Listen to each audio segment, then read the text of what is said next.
Good evening and welcome to NewsNight. Tonight we'll have all your international, national, and local news. I'm Samantha Myrick. And I'm Anaya Sierra. In the wake of Charlie Kirk's death, political conversation has been dominated by discussions around political violence and hate speech. Learn how these topics have real-life consequences around the globe. And Point Park has had major changes throughout the year. Learn how this affected enrollment and food options around campus. All this and more coming up on NewsNight.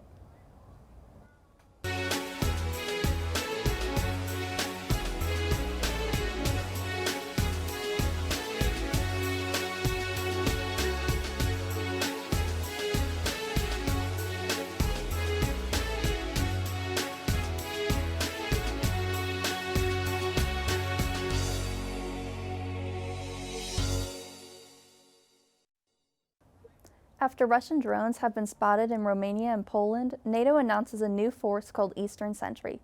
This was announced on September 12th by NATO Secretary General Mark Rutte, emphasizing that the organization is ready and willing to defend their allies. The force is meant to, quote, bolster the posture of the alliance even further along its eastern flank, end quote. Eastern Sentry involves forces from many allies in the organization, including Denmark, France, and Germany. Potential signs of life have been discovered on Mars. NASA Perseverance rover discovered leopard spots on a reddish rock nicknamed, quote, Tavia Falls, end quote. Though there still has been no fossil life found, scientists indicate that this discovery can contain a form of life. This has been the closest signs of life on Mars. NASA Administrator Sean Duffy has stated in a news conference on September 10th, quote, the identification of a potential biosignature on the red planet is a groundbreaking discovery, and one that will advance our understanding of Mars. After last week's anti-corruption protests that toppled the government, Nepal now has its first ever female prime minister. Shashi Likharki, former Chief Justice, was sworn in as interim chief last Friday after the former prime minister resigned. These protests started after Prime Minister Khadga Prasad tried to ban most social media platforms. Nepal's Gen Z activists did not take this lightly, as they took to the streets and torched multiple government buildings. After Likharki took office, public opinion regarding the government rose. She is known to challenge political elites. Charlie Kirk's death shocked the world, bringing discussions of political violence and free speech to a head. Debates, protests, and hate speech now saturate political conversations. Reporter Sophia Weiss has the details on how London activists are taking the news. Sophia? People locally and around the world have been reacting to the assassination of political activist Charlie Kirk. According to NBC News, this past Saturday, over 100,000 people affiliated with conservative groups in London rallied together to mourn the loss of Kirk. Some protesters experienced violent clashes with police, which led to several arrests. Back here in Pittsburgh, local groups like the Carnegie Mellon Republicans and the Carnegie Mellon Democrats have also been reacting to Kirk's death. The fence on CMU's campus, which has been known as a symbol of free speech for students at the university, was painted by the CMU Republicans saying, quote, rest in peace, Charlie Kirk, and, quote, say no to political violence. UView Television spoke with CMU Democrat member Ryan Sunata Wong about his organization's reaction to the assassination. Our official stance on the event is that we firmly disavow all forms of political violence. We believe it was, a tragedy that affects everyone, whether you're a conservative or liberal, wherever you are on the political spectrum. This event is a symptom of a deeply sick political culture. That being said, of course, some people have contributed to our current political climate far more than others. So we believe that the Trump administration has leveraged this event in a very cynical but characteristic way. They have decided in a characteristic fashion to lean into division and hatred. The group also posted a video to its Instagram showcasing many other acts of political violence, ending with the message, quote, CMU Republicans saying no to political violence since yesterday. We're told that this message was controversial to post not just publicly, but within the organization itself, with many members wanting it not to be posted. This goes to show that discussions surrounding Kirk's death have been sparking debate not only around the world, but also here in Pittsburgh and around college campuses. An epidemic of shooting threats has risen following the shooting of Charlie Kirk to colleges and universities across the nation, including multiple historically black colleges and universities. These threats have been made through hoax calls known as swatting with voice threats. These calls can range from a variety of motives, and this action can be concluded to a crime with federal charges. A midshipman at the U.S. Naval Academy in Annapolis, Maryland, was shot during a SWAT response and had to be flown by a helicopter to the hospital. Many colleges and universities have been put on lockdown, and activities have been paused following these threats. The National Guard was deployed to D.C. in August under the guise of combating crime. Trump doesn't want to stop there. Learn where they're going with reporter Angelina Guillermo. President Donald Trump is deploying the National Guard in Memphis, Tennessee. On Monday, September 15th, Trump signed an order to send the National Guard into Memphis, Tennessee to combat high crime levels. Paul Young, the mayor of Memphis, criticized Trump's plan to deploy the Guard in his city. Young quotes, "I do not think it's the way to drive down crime," end quote. Before now, Trump deployed the National Guard along with several hundred Marines and troops in Los Angeles and Washington, D.C. Trump gathered Tennessee officials and members of his administration to sign a memorandum creating the Memphis State Task Force. The task force will include the National Guard, FBI, Homeland Security, and other federal forces, Trump says, and is modeled on the Washington operation from earlier in the year. Trump vows to, quote, fix Memphis just like we fixed Washington, end quote. Talks of deploying the Guard in other major cities such as Chicago, St. Louis, and New Orleans have also been on the rise. Last Wednesday, September 10th, a suspect identified as Desmond Hawley opened fire on Evergreen High School in Colorado.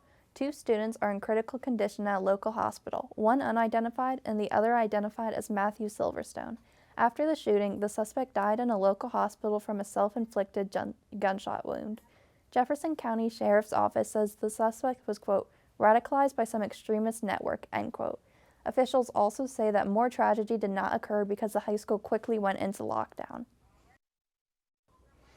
Talks of Donald Trump's health have raised questions on social media after his face appeared to be drooping at the 9/11 memorial. 2 weeks ago, Trump had no scheduled events, so people assumed he had died. He was seen sparingly, but already social media had their theories that his health was declining.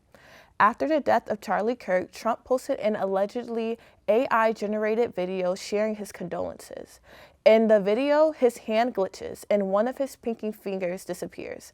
The next day at the Pentagon, one side of his face appeared droopy. This is making a lot of people wonder if he had a stroke. There is no official confirmation at this time. After the break, hear about Point Park's new food option updates and what Pittsburgh government officials are doing to protect the youth from addictive substances. Don't go away.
Pittsburgh Councilman Bobby Wilson plans to amend Pittsburgh's zoning code regarding vape shops. Wilson, with the support of 3 other council members, hopes to establish a new zoning category with rules for advertising, displaying, location, and shop hours.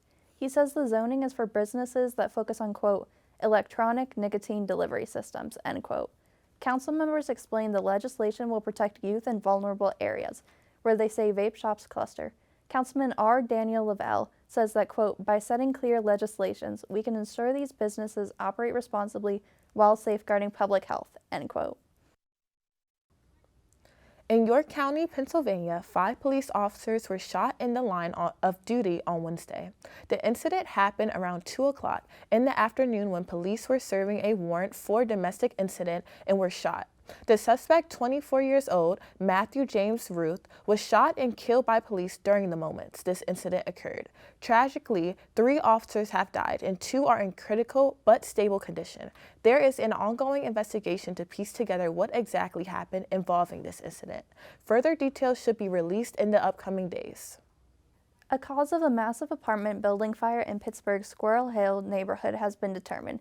Pittsburgh Public Safety says the blaze was caused accidentally by faulty electronic and started in the basement utility room. It happened in the Jefferson apartment building along Forward Avenue near the Parkway East last Tuesday around 8:30 in the morning. Public Safety said everyone who lived in the building was accounted for and there were no reported injuries. They added that they were able to save 2 cats but found a third dead. Sources say it took about 4 hours for the fire to be contained and put out. The building is currently being torn down. A new chapter for Point Perk, now known as Bison Bites and Brew, has begun as the cafe has chosen to partner with Coffee Tree Roasters, a local business. Students in the past have requested the shop to stay away from the Starbucks brand and consider a more local coffee seller, which has led to a partnership with Coffee Tree Roasters. In addition to partnership, the cafe also offers a variety of new drinks, including matcha, bubble tea, and smoothies. On August 25th, Bison Bites and Brew held a free sampling event in Village Park of their new items as a promotion. This past Monday, Marlon Collingwood, Point Park's Vice President of Enrollment Management, spoke to the Students' Government Association on the school's updated enrollment numbers. According to Collingwood, enrollment is up to 13% compared to last year, with traditional first-time, first-year students increasing by 20%. According to Collingwood, quote, part of that growth was through our athletics. We have 2 new sports this fall, men's and women's lacrosse and men's and women's wrestling, end quote. Collingwood also stated that the school's graduate program are doing, quote, very well. Though he did not specify an exact increase in enrollment. Coming up after the break, sports reporter Jake Bell took to the streets to gauge Steeler fans' thoughts during the team's home opener. And your Pittsburgh weather report will tell you if fall is on its way. Stay tuned.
The Steelers' home opener brought fans from across Pittsburgh to watch and celebrate with one another. Reporter Jake Bell has the scoop on how Steelers fans feel about the upcoming season. Jake? Thanks, guys. I'm here an hour before the Steelers' home opener. It is a beautiful and exciting day here at Steeler Nation. I'm joined by Seth and Maya. Are you guys excited for this game? Oh yeah, Super very excited. Yep. Awesome. So the Steelers and Seahawks, they don't play each other very often, so it's kind of hard to gauge at, what this game's going to be. But do you guys have a score prediction for this one? Steelers by a million. Yeah. I know. That's a great answer. So overall, the Steelers have started 1-0 the last two seasons. Last year, they were able to make the playoffs and kind of build off of that 1-0 start. What are your guys' overall season prediction? You can make a playoff prediction if you want to as well. I think we're gonna make a deep run in the playoffs this year. We got Rodgers, he balled out last week.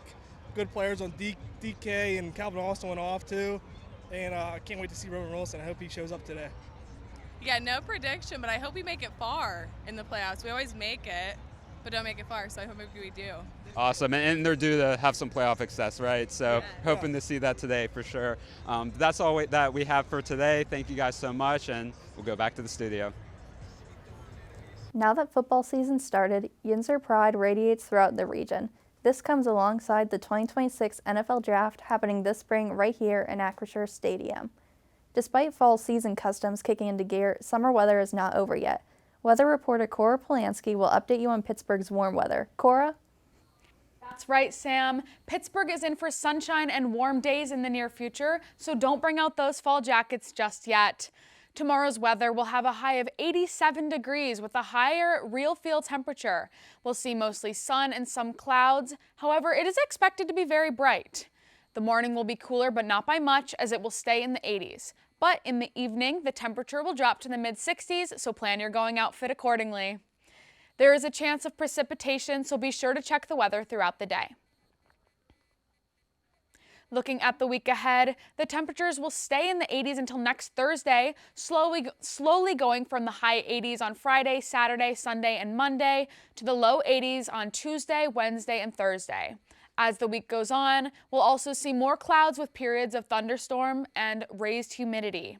Summer season is not over yet, so dress accordingly. Now back to the desk. Thank you for tuning in to this episode of NewsNight. If you want to see more, check out our social media pages on both Facebook and Instagram at UView Television.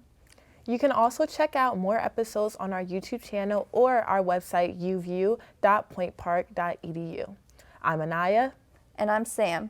From everyone here at NewsNight, thank you for watching and have a great evening.